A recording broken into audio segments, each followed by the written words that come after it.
What's up, guys? This is like an unofficial Poor Man Mods. We're working on the clutch of the Spec. If you remember, like maybe don't make the camera so shaky. Maybe if you remember, like a month or two ago, I posted on B15 Central on Facebook about my clutch problem. If you guys remember that, and how it wasn't coming up all the way, and we found the problem, and we're gonna show you what the problem was. So hopefully, you can fix it. Okay, so Mike took this whole bracket out, and I remember looking up underneath this car, or under this pedal, when he clutched the pedal in. Yeah. When I always clutch the pedal in. When he pressed the pedal in, I saw this bracket kind of flexing, and I just thought that maybe like a heavy-duty clutch, this bracket can't handle those forces, and which might be true because basically a heavy-duty clutch caused a little problem, and it is this right there. See that? That tack weld from the factory became undone.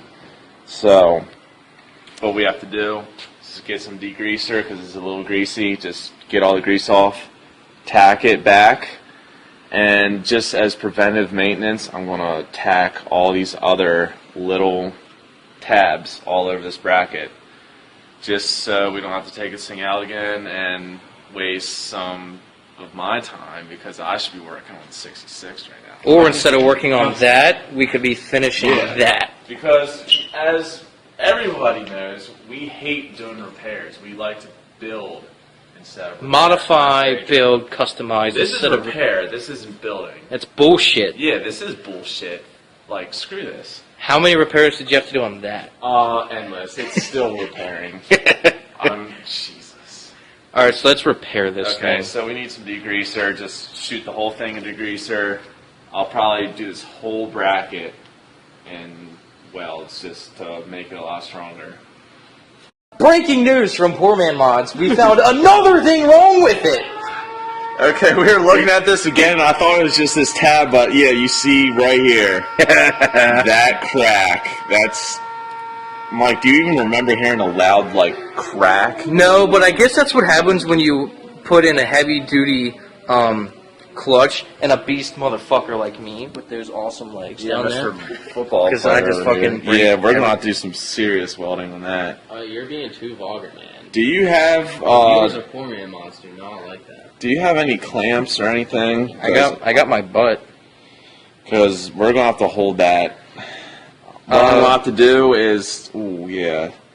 I'm going to have to tack this up here first. You know what? Hold on. I'm gonna call Nissan and see if I can get a new one. Hey, hey, Nissan? Yeah, why did you make such a weak piece of shit clutch pedal? So, after further investigation, this whole entire assembly is torqued and twisted.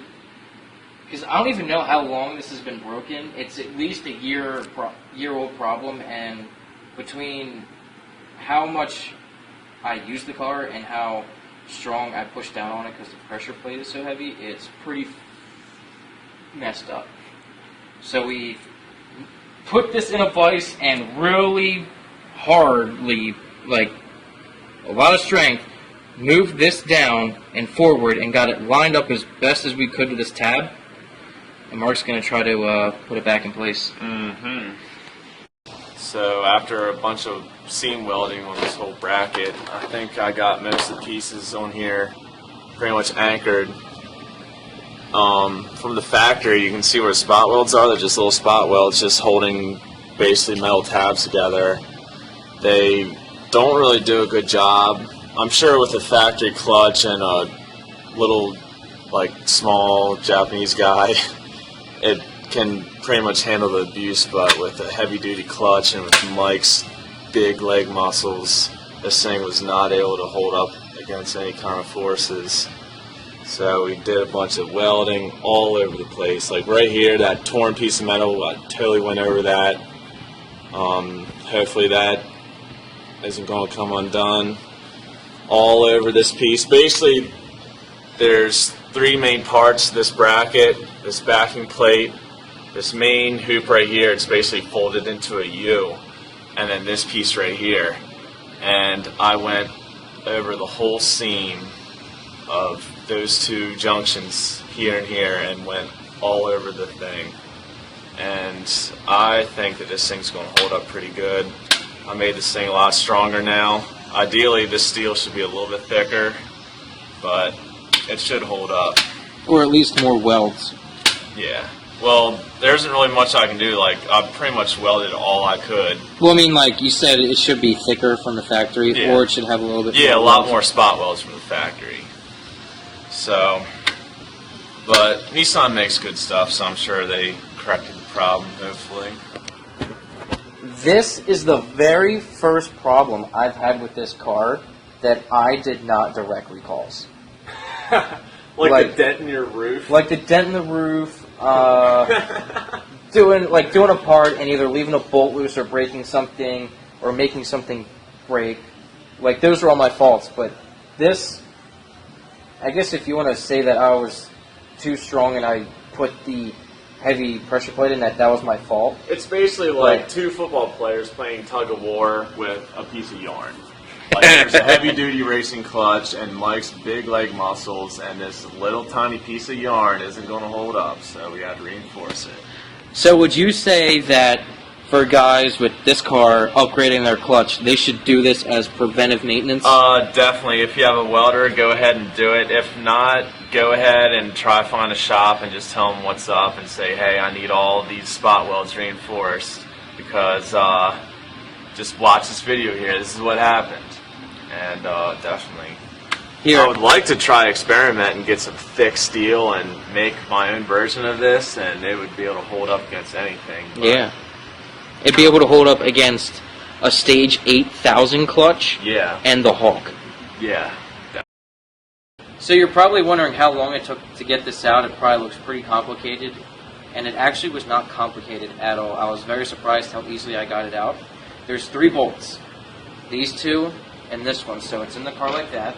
You just have a long extension going up, and you can get that bolt, and a long extension going back, and you get those 2 very easily. I heard some people saying that it was hard to get to.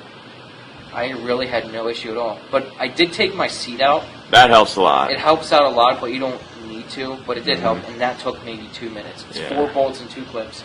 And then you need to take the clips off for these 2 sensors, which is easy. And then right here, this goes into the master cylinder or whatever, and there's just a pin.